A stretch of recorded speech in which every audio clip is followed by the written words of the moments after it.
हरे कृष्णा। कार्तिक मास अध्याय 4। कथा।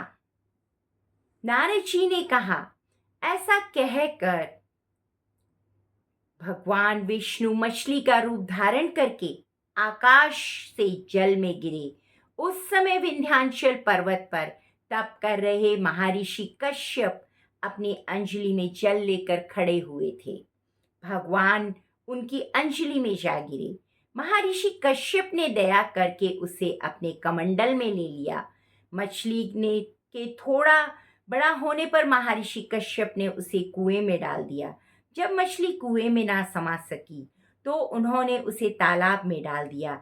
जब वह तालाब में भी ना समा सकी तो उन्होंने उसे समुद्र में डाल दिया। वह मछली वहां भी बढ़ने लगी।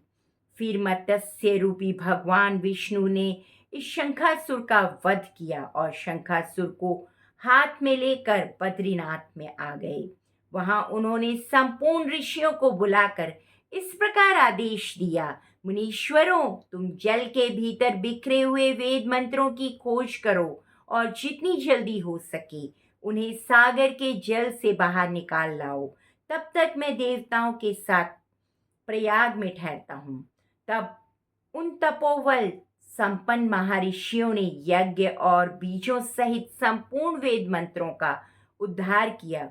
उनमें से जितने मंत्र जिस ऋषि ने उपलब्ध किए वही उन बीज मंत्रों का उस दिन से ऋषि माना जाने लगा।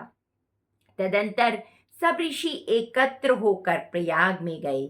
वहां उन्होंने ब्रह्मा जी सहित भगवान विष्णु को उपलब्ध हुए सभी वेद मंत्र समर्पित किए। सब वेदों को पाकर ब्रह्मा जी बहुत प्रसन्न हुए। उन्होंने देवताओं और ऋषियों के साथ प्रयाग में अश्वमेध यज्ञ किया। यह यज्ञ समाप्त होने पर सब देवताओं ने भगवान से निवेदन किया, देवादिदेव जगन्नाथ, इस स्थान पर ब्रह्मा जी ने खोए हुए वेदों को पुनः प्राप्त किया है और हमने भी यहाँ आपके प्रसाद से यज्ञ भाग पाए हैं। अतः यह स्थान पृथ्वी पर सबसे श्रेष्ठ, पुण्य की वृद्धि करने वाला एवं भोग तथा मोक्ष को प्रदान करने वाला हो। साथ ही यह समस्त समय भी महापुण्य समय और ब्रह्म घाती आदि महापापियों की भी बुद्धि शुद्ध करने वाला हो तथा तप स्थान यहाँ दिए हुए दान को अक्षय बना देने वाला हो। यह कर दीजिए। भगवान विष्णु बोले, देवताओं, तुमने जो कुछ भी कहा है वह मुझे स्वीकार है। तुम्हारी इच्छा पूर्ण हो। आज से यह स्थान ब्रह्म क्षेत्र के नाम से प्रसिद्ध होगा।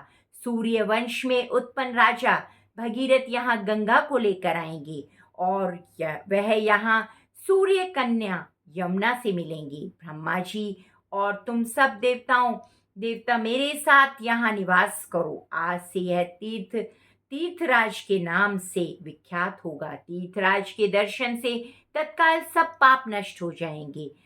जब सूर्य मकर राशि में स्थित होंगे उस समय यहाँ स्नान करने वाले मनुष्यों के सब पापों का यह तीर्थ नाश करेगा। यह काल भी मनुष्यों के लिए सदा महान पुण्य देने वाला होगा। माघ में सूर्य मकर राशि में स्थित होने पर यहाँ स्नान करने से सलोख्य आदि फल प्राप्त होंगे। देवादिदेव भगवान विष्णु देवताओं से ऐसा कहकर ब्रह्मा जी के साथ वहीं अंतर्ध्यान हो गए। तत्पश्चात इंद्रादि देवता भी अपने अंश से प्रयाग में रहते हुए वहां से अंतर्ध्यान हो गए। जो मनुष्य कार्तिक में तुलसी जी की जड़ के समीप श्री हरि का पूजन करता है वह इस लोक में संपूर्ण भोगों का उपभोग करके अंत में वैकुंठ को जाता है। और दामोदर अष्टकम का पाठ, तुलसी जी की आरती अवश्य करनी चाहिए। धन्यवाद। आप सभी का दिन मंगल हो। 5वां अध्याय लेकर जल्दी ही आते हैं।